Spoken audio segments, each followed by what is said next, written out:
Sziasztok! Én Lukács Tomi vagyok, és ez lesz az első videóm.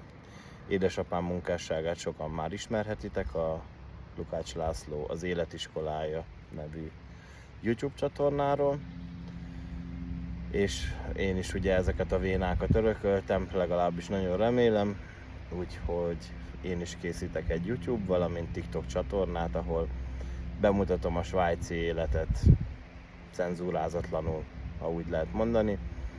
Úgyhogy én nem csak feltétlenül a jó dolgokról fogok beszámolni, nem csak feltétlenül a rosszról, én egyik oldalra sem állok, mivel én már voltam mind a két oldalon, éreztem már magam itt nagyon-nagyon rosszul, és éreztem már magam itt nagyon-nagyon jól is.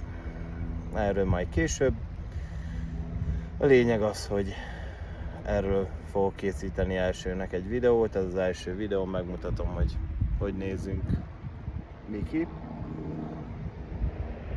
Ez itt, ahol lakunk, a fölötti rész, milyen hegyes, dombos, 1000 méter körüli kis szép tó, úgyhogy ezzel kezdem.